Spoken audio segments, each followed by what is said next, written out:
Salim, welcome to the first in a series of, I hope, quite a few conversations around the future of energy in the city of Cape Town. This is part of a virtual Energy Futures Festival, where we're hoping to share with the citizens of Cape Town the applications and opportunities around energy efficiency, alternative transport, water efficiency, and sustainable living. We're having a series of conversations with thought leaders like yourself to understand how we can build a reimagined future energy for the city of Cape Town. Salim, are you a Cape Townian? I am. You Actually, I was are. born in Cape Town. We're in Cape Town. I was born in Rylands, actually. In Yeah. Rylands. The sisters go The well. Cook sisters are very good. Okay. Maybe you can tell us a little bit about yourself, Sure. your history, and how you got into climate change Sure. and the new energy revolution. Okay. Actually, my training is in molecular biology, and I joined an organization called the Land and Agriculture Policy Center just before the ANC got into power. And in fact, the LAPC was a think tank for the ANC around land reform and that. And I decided very quickly that laboratory is not for me, and I'm more interested in social and development issues. And that's how I started my career. And then from there, I was asked to run a country office for the World Conservation Union. And then I ran that for 8 years. Then I quickly realized the energy sector is a growing sector and it's very exciting. But when we started, I actually worked for a company called Loreco Energy and it was very new. And given the energy sector is very highly regulated, and we will come to this topic today, we try to make some investments in the sort of independent power producer sector, enterprises, but that didn't really work out. And then I left because the company had to shut down. I left to Stellenbosch University, and it just happened. Then the Center for Sustainable Energy, Renewable Energy, started with Vickers as director and I as deputy director. And I also put together a course on renewable energy and finance. And that's how I got into this area, and it's been really wonderful experience. And I'm starting a new foundation now. It's called the African Climate Foundation, and we will work across Africa. We have a hub in South Africa. Energy transitions is going to be one of our big areas of focus. It actually is already. In fact, before the foundation started, there was some work is ongoing that was funded by the key funder that's funding the African Climate Foundation, or the ACF. And we are working very closely around issues of energy transition on a bigger scale to look at moving beyond the integrated resource plan currently. So this particular job is really exciting, and working across Africa is phenomenal. I'm learning a lot. Yeah. The city of Cape Town has set itself a target, ambition Sure. of being carbon neutral by 2050. Right. And a great part of that is transitioning to renewables. Right. And you spoke about the energy transition that your foundation Sure. is working in. With the disparity in our Right. communities, in the economic downturn, the context that we're in now, COVID, for example. Right. How do you see the energy transition moving in South Africa when you have so many challenges? Sure. This is something that we're struggling with at the city. Yes. Energy security is crucial. So I would say that the way to deal with this issue is to try to look at the co-benefit as climate change as a co-benefit of a broader energy security issue. And we have a high dependence on coal in South Africa, which is a risk in my view. And if you took a pure energy security point of view, you can marry the climate agenda with the energy security agenda. And I would say that the issue for the city is about diversification of its energy security. And you've got to build on that, because there's a big economic case to be made around that. Lack of energy will lead to blackouts, will lead to shutting down of small businesses. Uh, it also will reduce the opportunities, particularly in high dense areas, townships, and so on, for people to be able to build small enterprises, etc. So I would say look at it from an energy security point of view and build your climate agenda on top of that. It's very fundamental. And those two issues, in my view, diversifying the energy base from a security point of view, because we can't actually drop the climate lens. We have to build it in the energy security model. We need to try to get that fast on track. And there are good grounds for South Africa to be able to move in that direction, particularly at the city level, very decentralized, because our power is too concentrated at a very central level in one utility. In fact, to the extent that the power, the majority of our power plants are north of the country, highly dependent on coal. Anybody who looks at it from a security point of view will know that's a high risk situation. So that has to be broken down in a more decentralized way to reduce the risk to the entire energy sector. So there are potential jobs in direct energy installation, but I think most of the jobs will come from better energy security, because you have we have to take into consideration the quality of the energy, the affordability of it, and the availability of the energy for people to be able to use in a sustainable and stable way over time without disruptions and reduction of quality and also cost. So that's the economic spin-offs. So when you talk decentralization, it sounds like a municipality should have a big role to play. Within our current legislation, how do we make that happen? So that's so let me go historically. So we know that for the fact that metros played a big role in energy. You just have to look at Athlone Power Station. You look at Orlando in Soweto. So there was a decentralized model many years ago. We've reverted back to a centralized model. I do think that the centralized model will require legislative and policy reform in order to allow for diversification of the ability of different entities, state entities, which includes the city, to play a bigger role in that space. Purely, if you took just a purely energy security point of view, that's a good thing.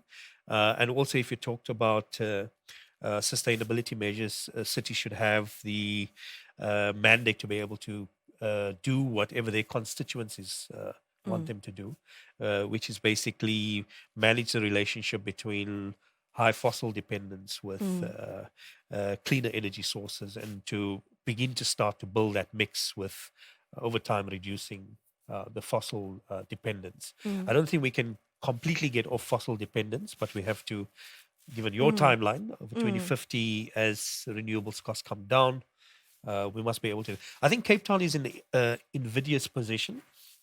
We do have nuclear, which, whatever one wants to view it, it is there. But I think the city has a huge availability of solar and wind resources. So it should definitely play a bigger role in this, just from a point of view of both security, resource, and the need. The city should play a much bigger role than it is currently doing. And the city would like to. We are starting to develop our own solar assets. Right. We were hoping to purchase directly from independent power producers on a large scale and also on a small scale. And then we've developed a wheeling framework to try and facilitate third-party access to the grid, so that those that can put on, Right. say, solar panels on the roofs can transfer that green electricity Right. to those that need it. You mentioned now householders and Right. the need for choice and them wanting to put solar panels on Right. their roofs. And the city is or any municipality is in a difficult position when it comes to wanting to promote renewables and decentralization and creating the opportunities for their residents to become resilient and Right. put up their own systems and maintaining the grid for those Right. and providing access to electricity for those that cannot. Those sort of trade-offs. What's your suggestion of how the city could work with those So dichotomies? I think those trade-offs will always be there. It can't be resolved just by the city. It actually requires a much more bigger dialogue in combination with other like-minded cities. So I think that's something you have to think about as a coalition of cities working together to reform the system that if you were to, for example, allow households to generate, is there levies that you can generate for the benefit because they don't have to buy storage, okay? So, but they can pay a little premium in which the city is able to collect these levies and be able to then do other things with it, like upgrade the grid, maybe put in more centralized storage capacity in which the community of autonomous generators can benefit from, and the third part is to deal with the inequality of access to energy and to be able to do that. I think the difficulty would be that there's a bit of a constraint from a legal, legislative, and financial point of view of what the city can do independently. The question is, how can the city form coalitions with other like-minded metros and put on the table with National Treasury and other parties these set of reforms? We have to push hard because I think that vision is required, that coordinated mechanism of cities having to work together is probably the timing for it is now. And I think a lot more work has to be done in it. I think if you look at what the South African local government agency is trying to do, there seems to be appetite for it. I think the more you can in a sense coordinate that as a consortium of cities. Some lead cities will have to take that on that role on the benefit on behalf of the rest of other district councils and local authorities in order to be able to build momentum behind it. I haven't seen much of that happen. So I would say that is something I would discourage the city of Cape Town to work as an independent, independent and on your own. You just saw what has happened with your legal case. And for me, these are symptoms of, I can understand the reason for it, but I would say that the politics of actually engaging coalition are ripe, and you should certainly do that. And you would have the backing of business and other sectors behind you. And this is something, I think, a bottoms up approach. We can't totally rely on, and this is my observation. It's not necessarily critique of the national government, but they're moving very slowly on these issues. They are also very convinced that large infrastructure project is going to solve an immediate problem, and that's not necessarily the case. I can't tell the government what to do. They have a policy agenda that they have to adhere to, but they have to resolve the short-term problem, and they should get the help from the cities to do that. So we actually have been engaging National Treasury Right. to assist in developing a municipal-wide renewable energy procurement program. So similar Okay. to the National REAP, Right. but for qualifying municipalities who are Okay. financially able to participate. And I agree with you. The city of Cape Town would find it very difficult to go it alone. Right. For me, working in that way helps to depoliticize the fact that it's one Yes. province is led by one party, whatever. It's a concerted, mutually interested group of people that are starting to develop a vision. Okay, and they're trying to help the national government solve a problem. So I think Treasury has to be involved in this. There's no way that you can actually do this without the help of Treasury. And I'm really glad to hear that you are moving on this. And obviously, if you need help from the foundation, Thank you. we definitely look into it Thank with you. you. Almost a decade ago, you said that talking about climate change is like talking about what would happen if aliens landed on Earth. Has your opinion changed? And what messages should the city be carrying? And what are who should we be taking those messages to? Yeah, so if I can go back to something I said many Yes. years ago, I don't even remember when, but the metaphor of the aliens was to describe a situation in which if you did tell people there were aliens today, they wouldn't believe you because nobody really believes there's aliens. And so it was about the challenge we have as practitioners in this field to manifest climate as a real issue. Yes. And how does one take it from what is seen as abstract, Yeah. maybe something happening with hurricanes in the Gulf of Mexico, but got nothing to do with us? That's the challenge I think we have. And the complexity of some climate issues is that often climate can exacerbate a prevalent problem. So, for example, I can take you, for example, through issues in the Sahel, for example. There's a lot of concern about conflict between pastoralists and agriculturalists because the availability of land for pastoralists is on the decline. Now, the issue is it a climate change problem or is it a management issue? And is it about the lack of interstate cooperation? So we have to be careful, how we come into this issue. And I'm just talking from an academic, intellectual point of view. When the climate variability is an added, complication. When the underlying issues are around maybe land tenure, acceptable resource distribution, rights over pastoralists versus agriculturalists or sedentary agriculturalists. And then you've got maybe the right crops are not grown in the area, for example. And then you've got climate variability adding to weight of risk. So the climate problem can't be solved often just with dealing with the climate risk, but you have to, or the climate risk is intertwined with other problems you've got to solve. So that's just one issue that I think along the African continent, some of these issues. On the local level, I think the challenge we have is why should we get off fossil fuels, for example, when petrol prices are low? What does it mean for people? And why should Africans, for example, be straddled with development constraints when it's actually we're inheriting a problem from somewhere else, maybe from Europe, North America, maybe China. So these are really important political issues. Doesn't mean we mustn't do anything about climate change, or we mustn't understand the local basis for it.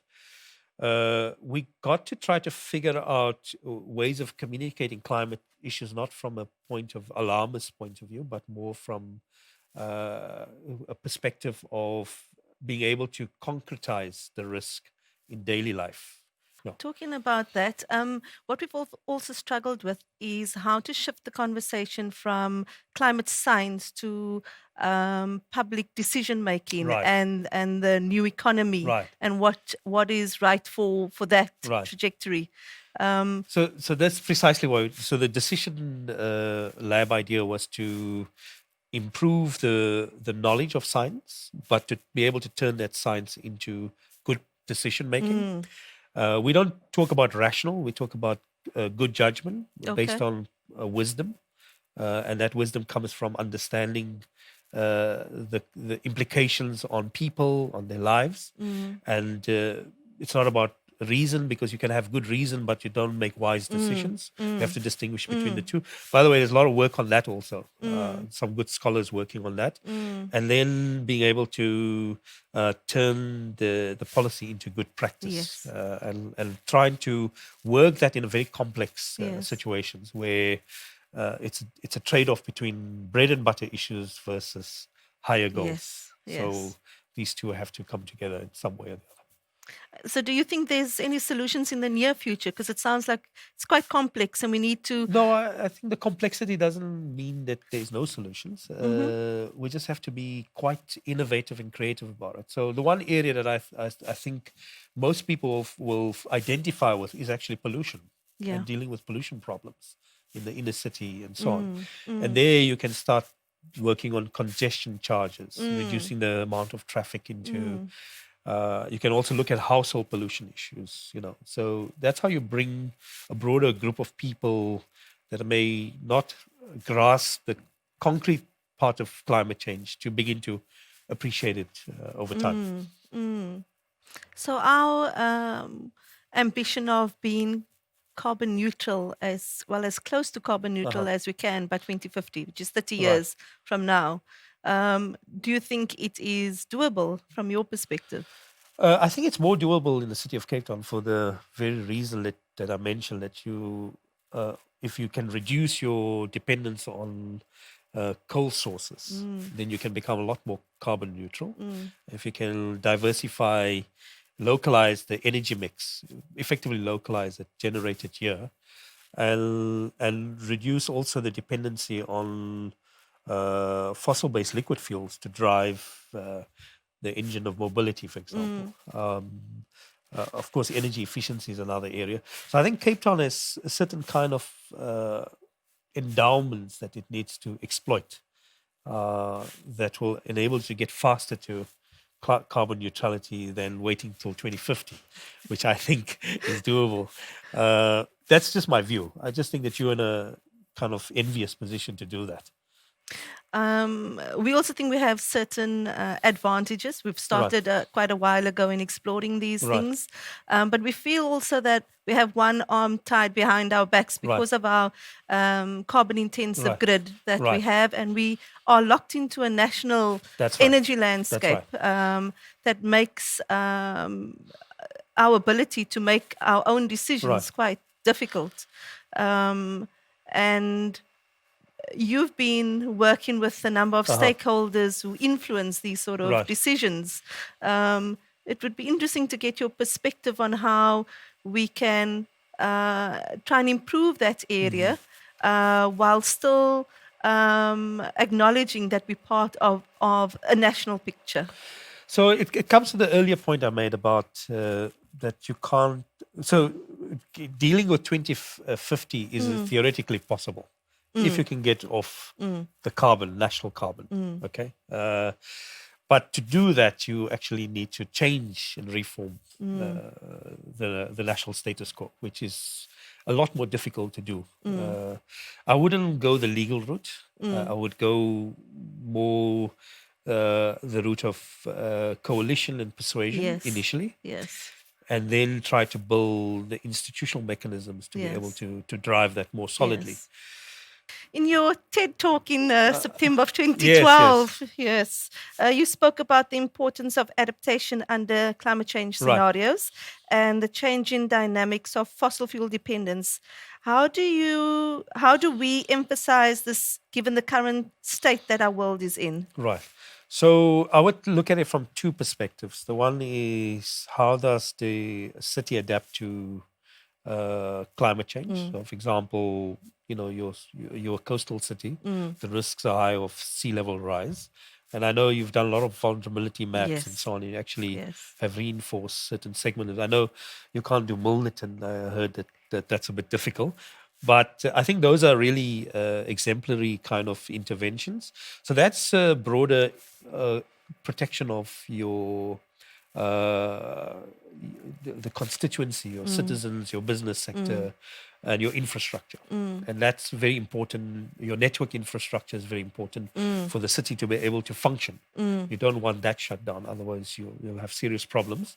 And that for me, that's the high level, macro level adaptation. So it's making your city more resilient to shifts in climate change, whether it's slow shifts or dramatic shifts. And big focus should be on network infrastructure and functionality of it. We've seen that if we didn't have digitization, none of us would be able to do our work.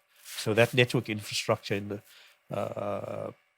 COVID-19 has been fundamental for it has been rather exclusive in a sense that only people who had desk work and had access to internet can operate in a situation like that. But you have to broaden that so that issue of network infrastructure and functionality of different segments of society has to be looked at more closely, and how one distributes that. The other part is around impacts on livelihoods, particularly in the agricultural sector. There's a lot of knowledge and understanding, and it seems like in the Western Cape, with the cover farming and all those kinds of things, the agricultural sector, big agribusiness, is very much on top of the risk.